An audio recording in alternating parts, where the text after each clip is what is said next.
Ah, sorry, Hari Om. Hari Om, everyone. We'll start off with 3 Oms. Om.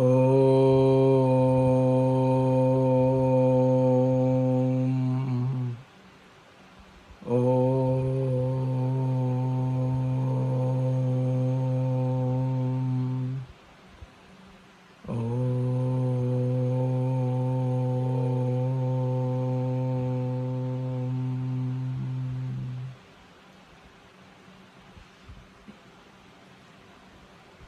Dear seekers in the divine, dear seekers in the self, this topic of meditation and self-abidance is a topic that every seeker is keenly interested in, because the goal of life, as everyone knows, is to abide in the self. And that is one of the primary reasons we are all sitting here in communion with each other, sharing what is meditation and what is self-abidance.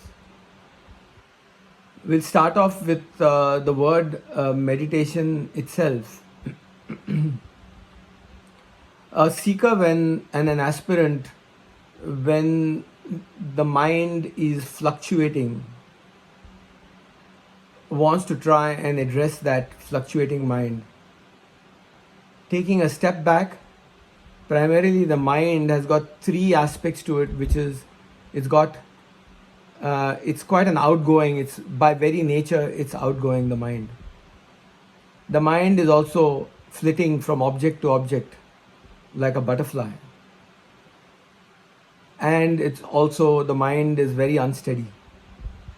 So these are the 3 primary aspects of the mind. That's its very nature. You can't stop it from being that. And within that process, you have thoughts flitting in and flitting out all the time. And that's the experience of every person. It is nothing new that is being said. Thoughts come and thoughts go. Now the fundamental discussion and sharing here is, how do we go about trying to bring about,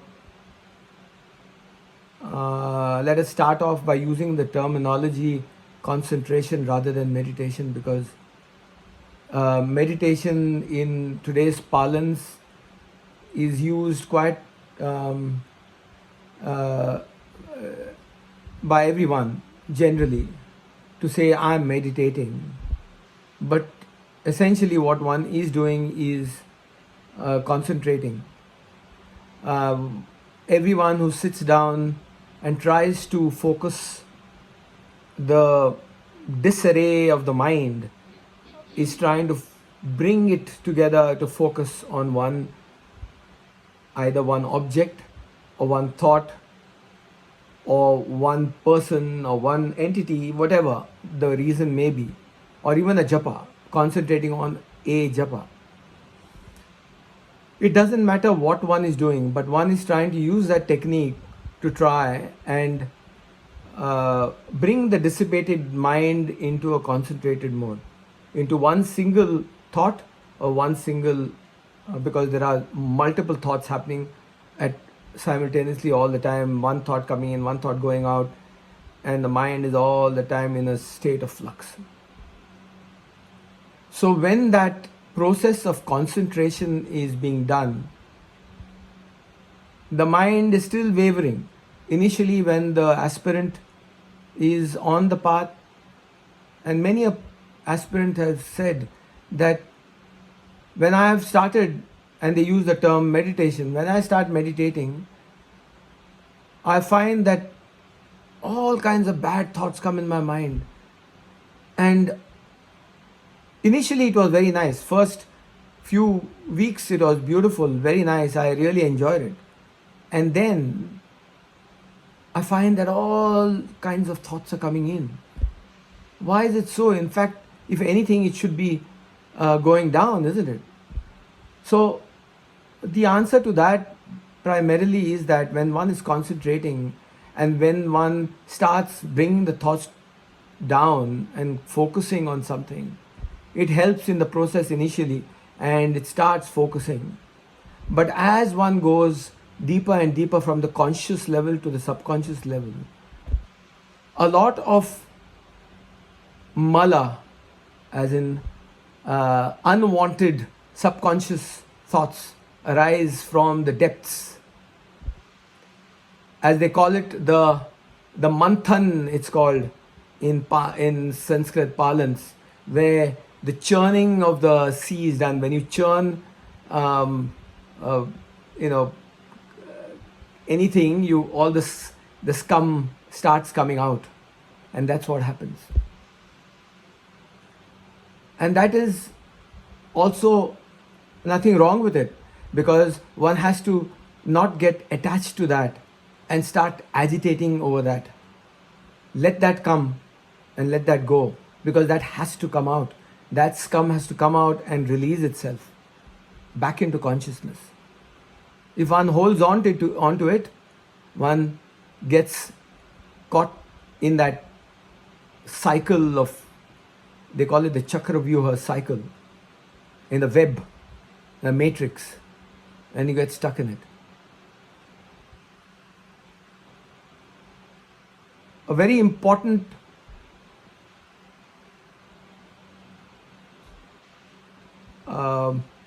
confluence of energies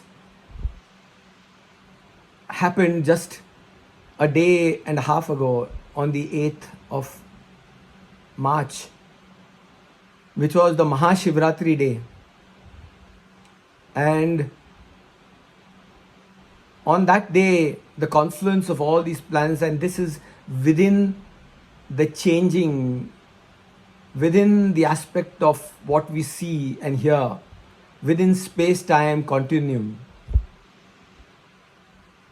All these, because an aspirant is only working within this confines of space-time, body, mind, intellect concept.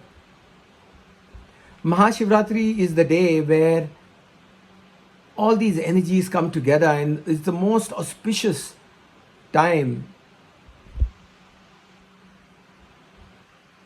And we just say Om Namah Shivaya because that was the time. And Shiva, the word Shiva is the light of pure consciousness.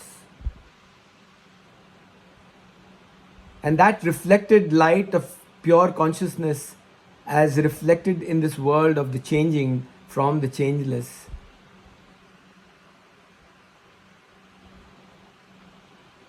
is objectified in the form which is the linga, which is without beginning and without end.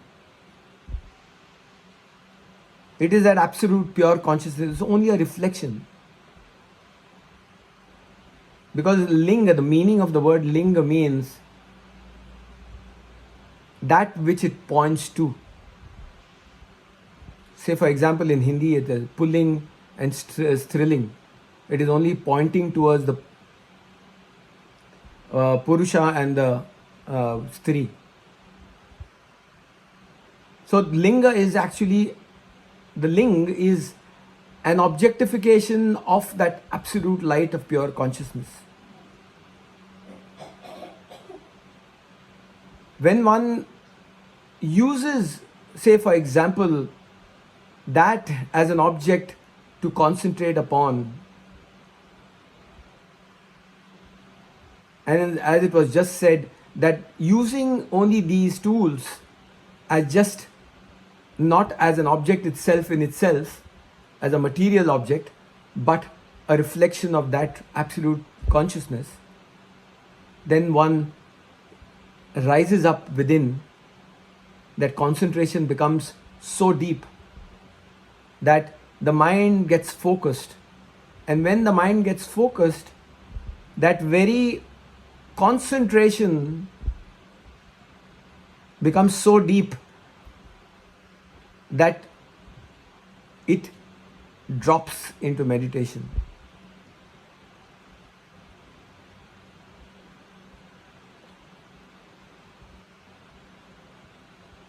the word meditation can be used, but essentially meditation can never be done per se, because it is like saying something like, I've said this before, I'm doing sleep.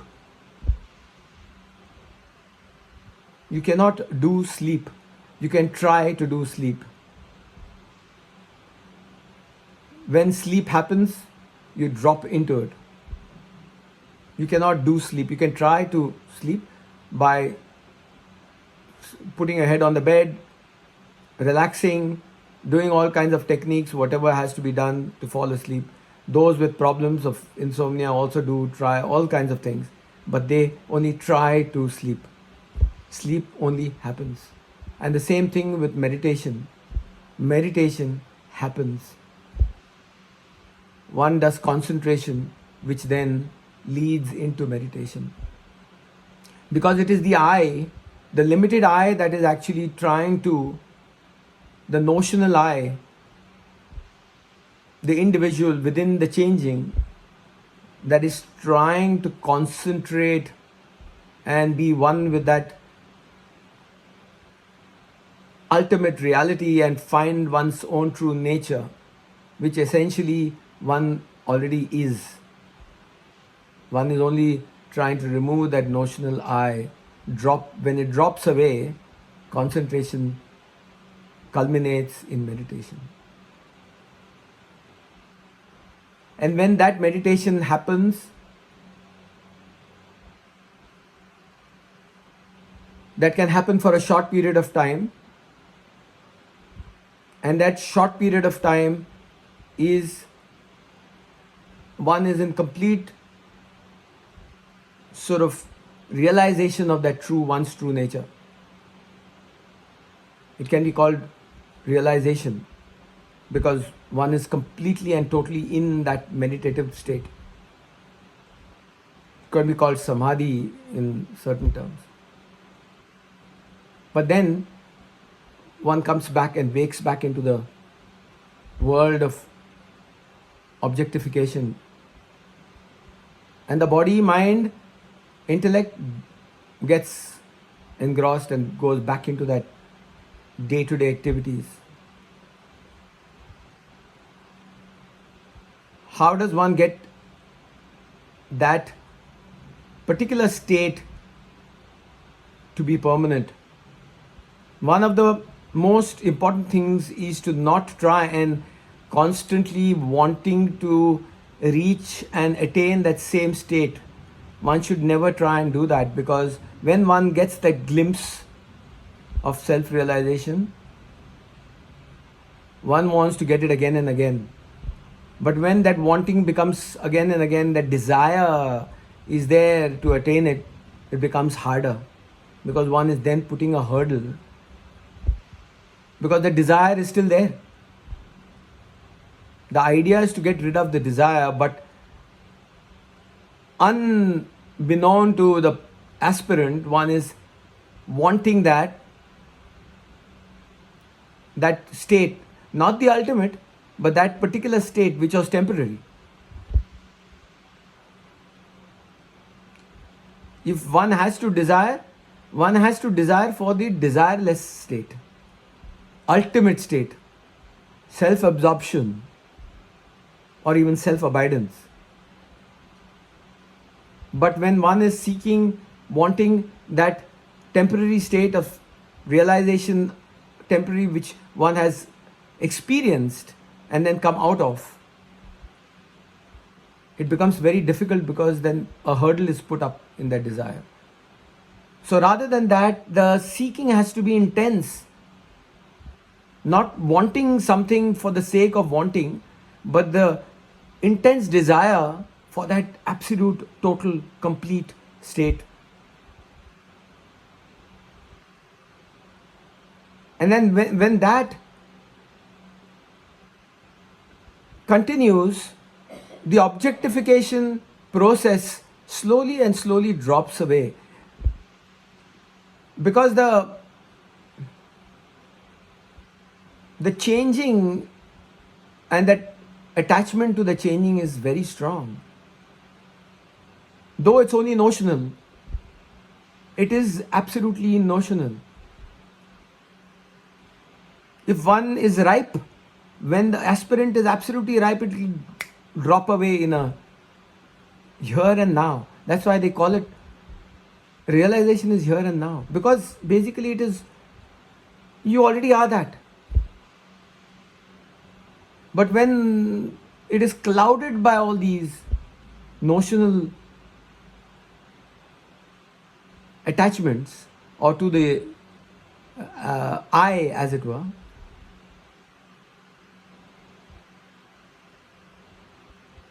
it forms a notional barrier. And that then, when that constant aspiration, sitting down and really focusing on that object happens completely, the object disappears, and that very same aspirant, that I, when the mind gets thinned out completely, one doesn't even need to do it, but automatically the mind turns inwards. And Sadhu Om had made this statement where he had said that the mind is outgoing.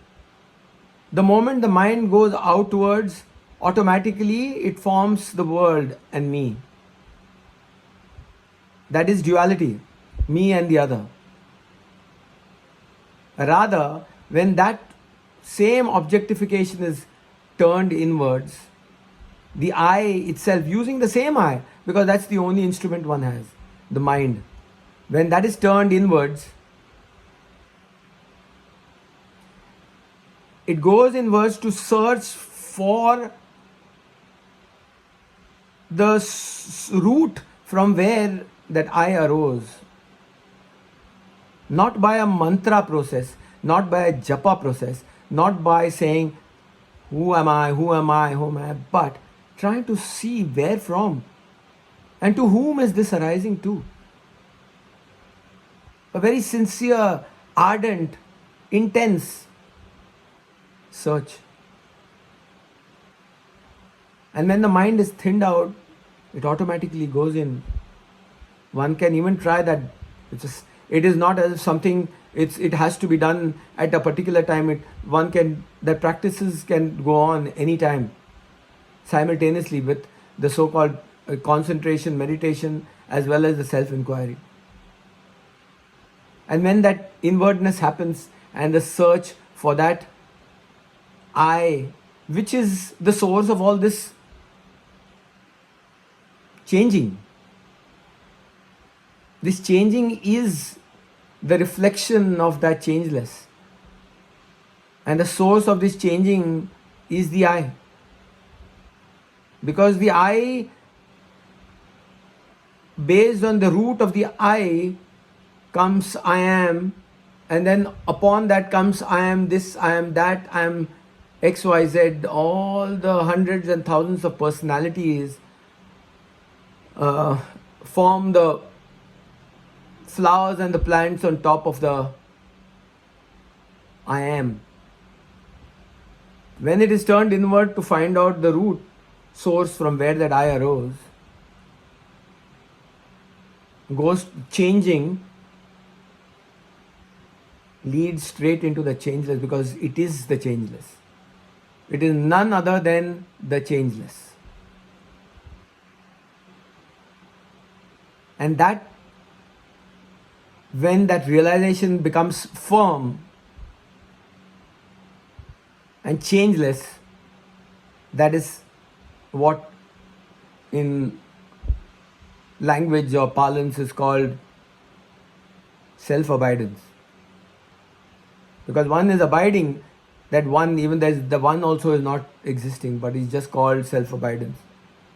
Because that I is not there, there's only that changeless, that totality of consciousness, that is abidance.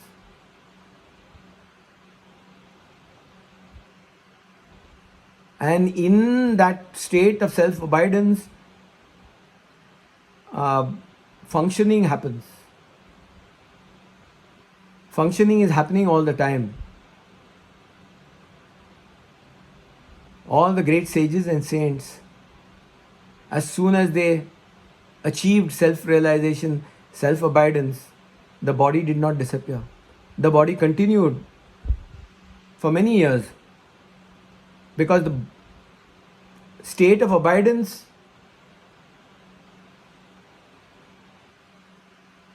as it were to the outside world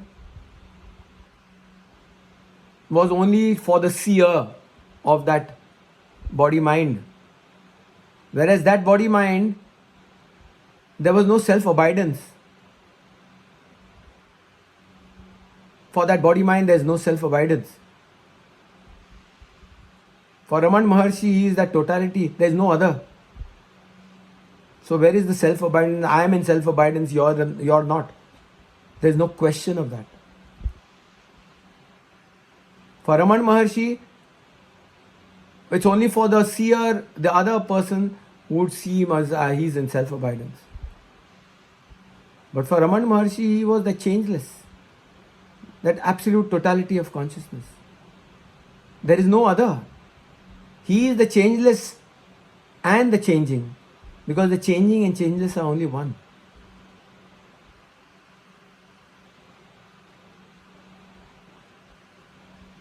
And that, when that becomes completely absorbed, then there comes a time when absorption is so complete and total that even the body has no need to continue further on this earthly plane. Even Ramakrishna Paramahamsa said that, one of the greatest sages of the 20th century, he said, there is a very, very slight amount of the body is continuing only to feed itself a little bit, so that the body can continue on as per its requirement. It has to complete its prarabdha, and then it will fall away automatically. So is the case with all sages and saints. They continued on, and whenever the time came, the body just dropped away. So meditation and self-abidance, meditation, concentration culminates in meditation, and meditation itself, when it gets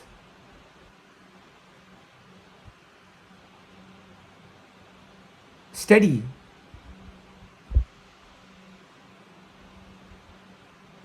then it is self-abidance.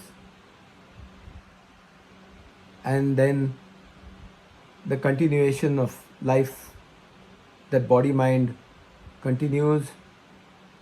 And then the changeless functioning as the changing is only a happening in consciousness.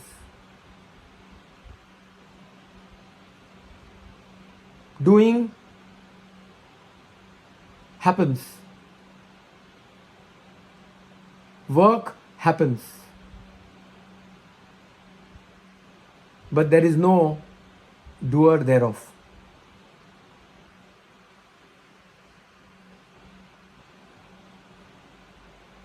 That is the truth. And that is the ultimate, absolute truth. One has to be focused very deeply if one really desires, because desires are very difficult to get rid of. Why not desire for the highest? Desire for desirelessness rather than intermediary stages. Desire for the highest, absolute. Let us all, in right now, here and now. Use every moment, not just while meditating or otherwise. Try and use that to strive on this path, because it's only effort that can lead to that state of effortlessness. It can only be effort that can lead to that state of effortlessness, though it is not even required, but one has to do it. That is the law of the changing, as it were. So, with this, we will just do a very short concentration, I would term it. And let us just sit down.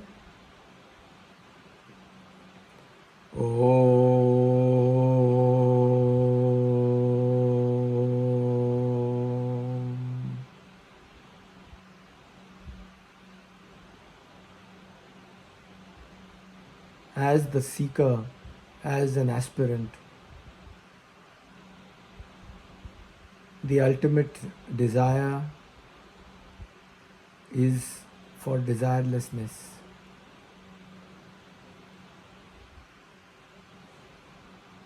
Let the one and only goal of life as the changing, in the changing, be the goal of self-abidance.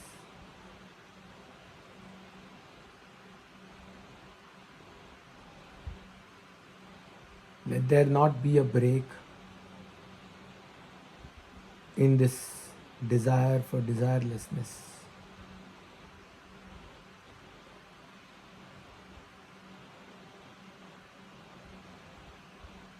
Using this very instrument of the mind, let us slowly turn inwards,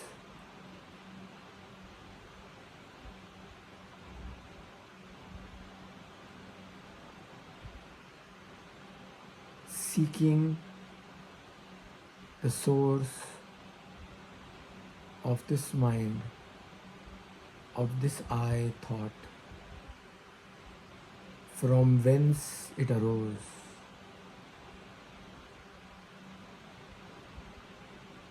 Where from has this I arisen from? Where? Who is this I? What is this I?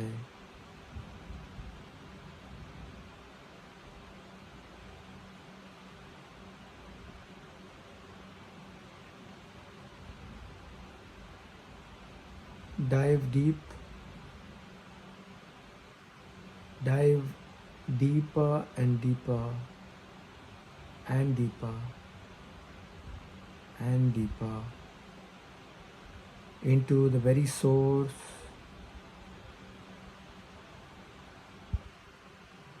from where this I arose.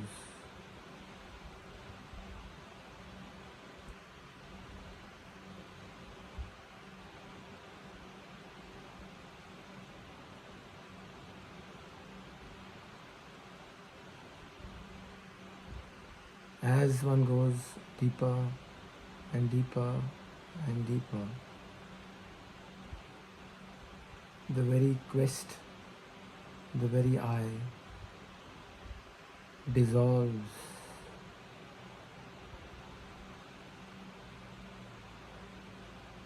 There is no I.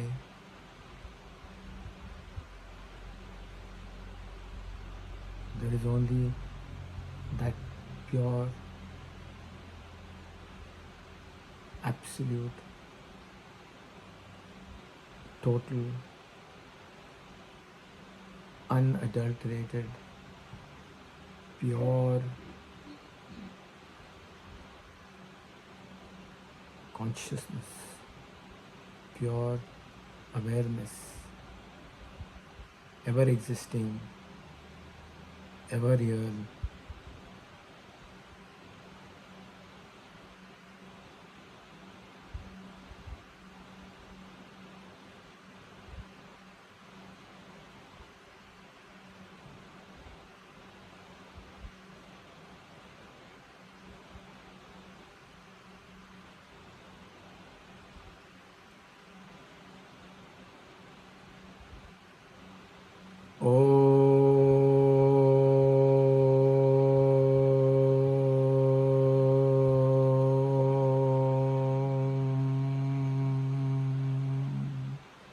पूर्णमदः पूर्णमिदं पूर्णात् पूर्णमुदच्यते पूर्णस्य पूर्णमादाय पूर्णमेवावशिष्यते ॐ शान्ति शान्ति शान्तिः.